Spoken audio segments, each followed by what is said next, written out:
Ryan, pint-sized punk here at Trinity with Maxïmo Park. Alright. Hello.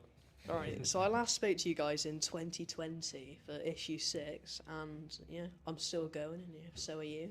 I know. So your 8th album, Stream of Life, came out at the end of September, and you're currently on tour in the UK and Europe.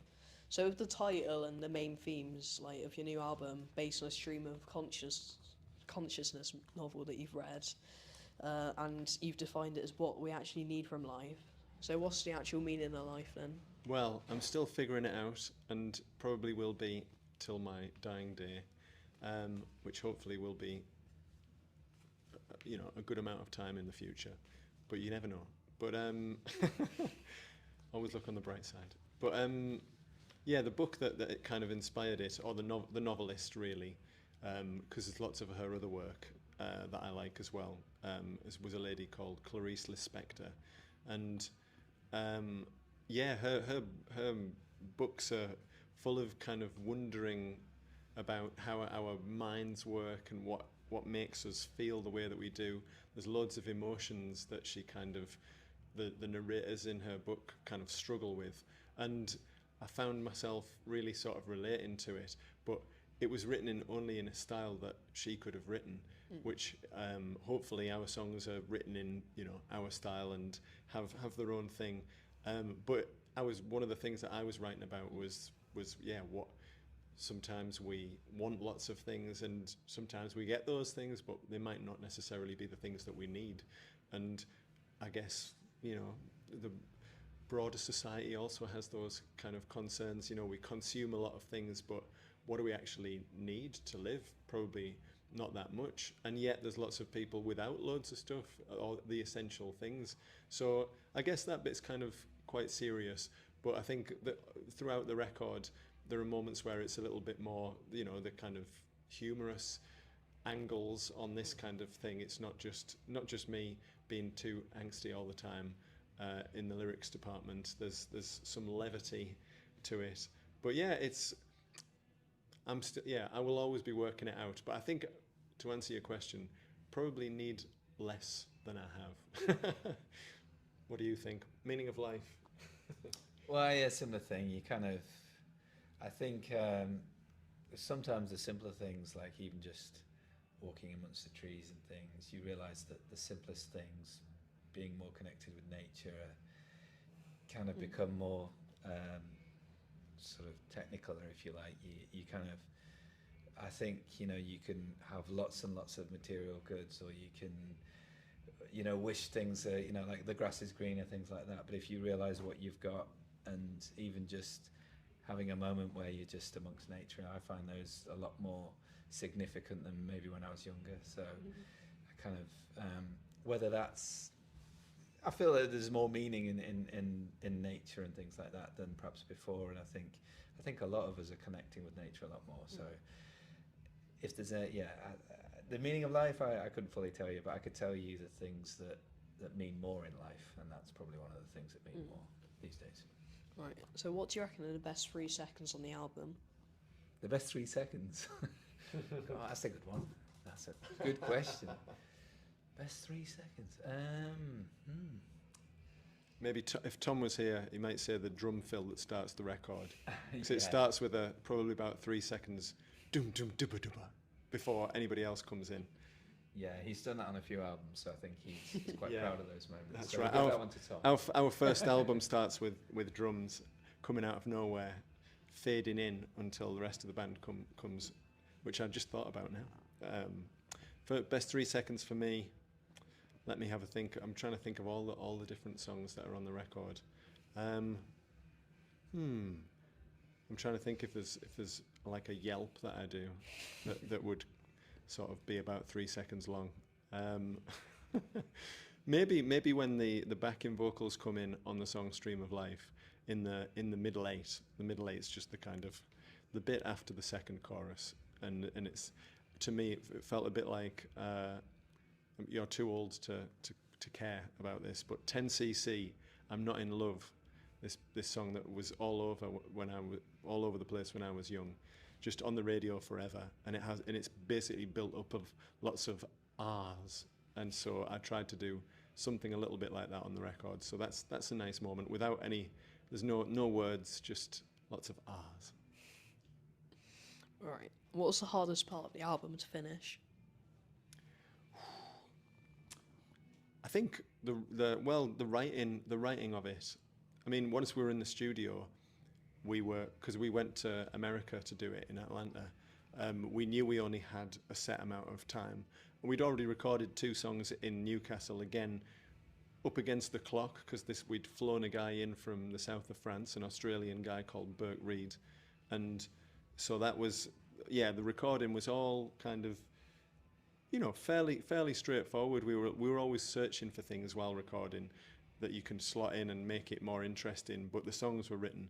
But to me, it was the kind of just finishing the songs, because we had, I don't know, about 35, 40 ideas. Not all of them were kind of full songs. And I like most of them, whereas getting all 3 of us to really be like, this is the album, these are the ones. And by the end, we had kind of maybe 14 or 15 that we really liked that were songs out of the ones that we'd picked. And so what we did is we sort of just sent them to our producer, Ben, in America, and we had a sort of WhatsApp video call with him where he just said, these are the ones I think you should do, and because we liked them all, so we were happy with whatever he chose. And in the end, we still then went back and said, actually, we'd like Armchair View on, which was, again, that's a kind of acoustic song in the middle. And I think he just wanted to make a kind of rock record. But all of our records are, they're kind of odd in different ways. There are a few curveballs on all of our records. And so I think we made it more of a Maxïmo Park record by making sure that it had a lot of variety on it. But that process, before we got the producer involved, I found it a bit painful. Just the kind of, I'm just like, let's do it, let's get on with it. And we have to go through this process to get something that we all love, I think. Yeah, I mean, you can answer differently. It might have been something recorded. Yeah, that was quite tough to. I mean, in terms of, I agree with you with the sort of the songwriting process, whittling it down to sort of this, whatever it is, 9 to 12 tracks that are going to go on a record is always, because you have to let go of a lot of ideas, and then you have to go, well, we're going to take a risk on this, or we're going to, try something with this. But yeah, I think recording there was a song, the last song, No Such Thing as a Society.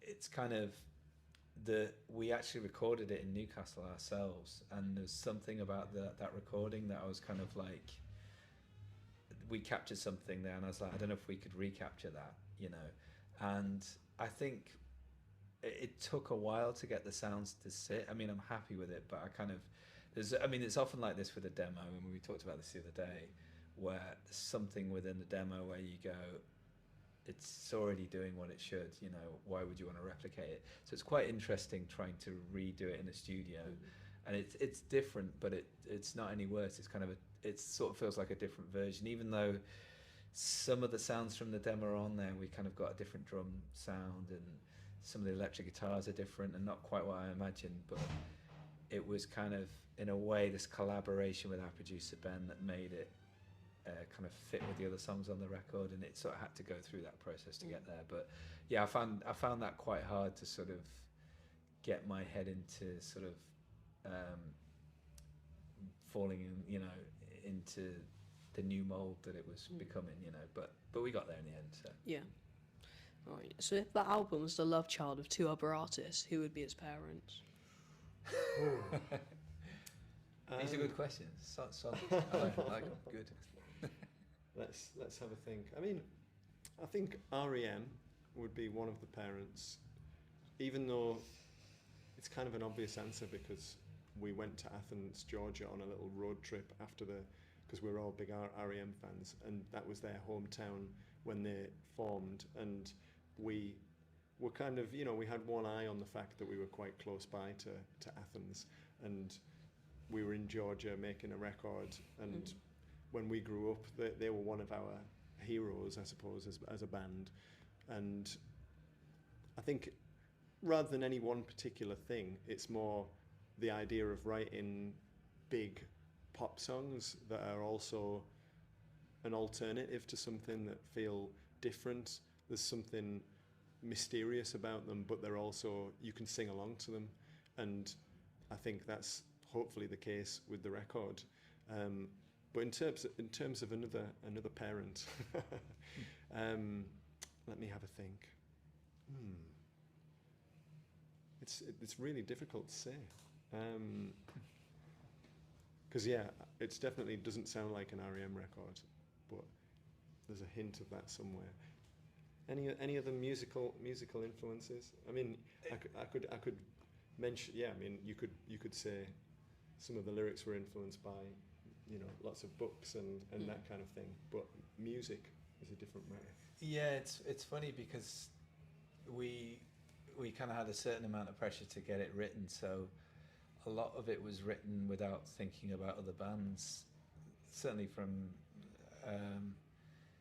my point of view, with the music that I put towards the record, it kind of, a lot of it unfolded through a lot of experimentation and stuff. So, and almost just writing very quickly. So maybe something to do with, I don't know, maybe this sort of a train of thought. Again, you could go back to a writer, the sort of, in the way that a lot of writers just wake up and they just create lots and lots of ideas and music. And well, I mean, I don't know. We do have Vanessa Briscoe here on the record, who was in the band Pylon, and who influenced REM, and REM covered one of their songs called "Crazy." I think. Yeah, that's probably a good one, isn't it? I mean, so yeah, let's say Michael Stipe and Vanessa Briscoe here could be the parents. Right. So last time I interviewed you, I was 10, and I asked what music you were into when you were 10. So Paul, you said George Michael and Led Zeppelin. Duncan, you said Jimi Hendrix, Nena Cherry, and Public Enemy. So what were you into when you were 14, like me? That's an excellent question as well, because I do think, because we were talking about Britpop the other day, because there was an article in the newspaper about it being, it had people like Tricky and PJ Harvey and Underworld, all of these amazing other bands that were making music around that time in Britain. And definitely for me, Tricky was that, I think it was 1995, so maybe it was a bit later than that. I'm trying to rewind a bit. 14, that would have been 1994. Let me have a think. I mean, definitely REM. Again, they were my favourite band at the time, and the Cocteau Twins and the Smiths and the Tindersticks, I think, had just put their first album out, and I was very into the Tindersticks. I'm trying to think of, because I used to have, I put my CDs. I had about, however many that is, 30 or 40 CDs, and I had them all in a rainbow, so I can kind of see the spines of them now. And I was definitely, I mean, one of my first influences, like a lot of people who are into music in Britain, was the Beatles. So I remember having like the red spine of Sgt. Pepper, all these CDs. But yeah, I used to listen to the radio at night, and I would kind of tape stuff off the radio. But I did have kind of quite a broad taste. I liked anything with lots of melodies in and harmonies. So I was into the Sundays, and to me they're a kind of influence on the new record, but I didn't expect them to be, because there's a kind of, again, mentioned it 3 times now, but the title track Stream of Life has this acoustic guitar on that our producer suggested, and it made it sound like the Sundays to me. And so I was very happy with that, because when I was a kid, that was another thing that made me feel sort of melancholy but good. I guess a lot of the music I liked when I was 14 was melancholy but melodic. What about you?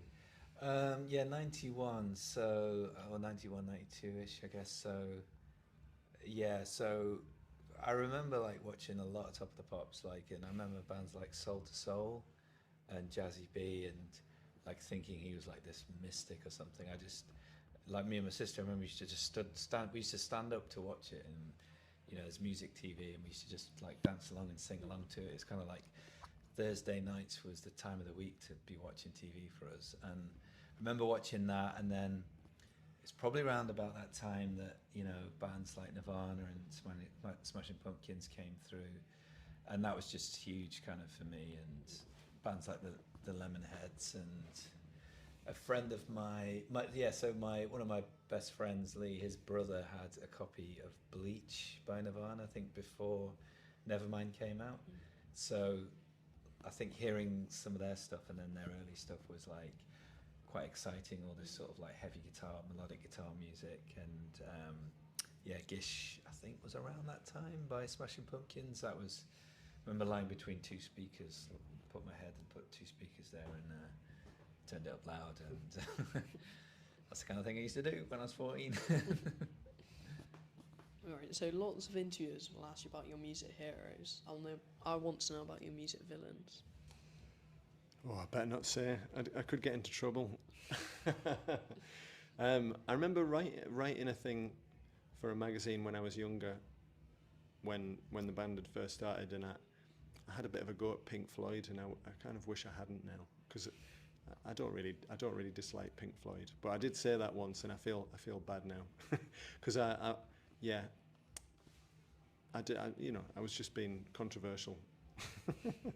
I'm trying to think. Yeah, I mean, there's a lot of bands that were around when we first started that I just think are rubbish, and we end up being sort of bracketed in with them because we put out records at the same time in the same country, and I always think that's a bit misleading, to say the least. But again, I couldn't tell you who they are because they'll attack me at a festival.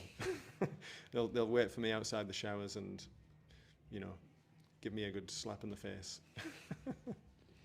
Musical villains. Musical villains. That's difficult. I mean, I'd probably say Simon Cowell. Like, he's not a musician, but I actually think that, I mean, as we've seen recently, I think the sort of pressure put on people, the money made off musicians and young musicians without caring for like mental health and stuff like that. I think there's a lot of people in the industry that have got a lot to answer for, to be honest, and I think he's one of them. Right. What's next for Maxïmo Park? Well, we've got an anniversary coming up, and it's kind of under wraps what we're going to do, but we're still working out what we're going to do. Yes. But hopefully something special. So that's kind of in the ether at the moment. Yeah. I think 20 years of being a band, we should have a little party of some sort.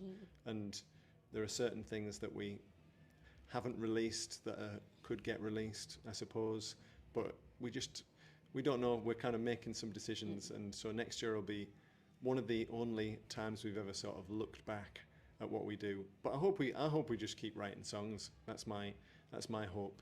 We just, you know, if we do anything sort of celebratory, then let it be brief and enjoyable, and move on to the next thing as quickly as possible. Yeah. Right. Thank you so much for speaking. Thank you. Bye. Bye-bye.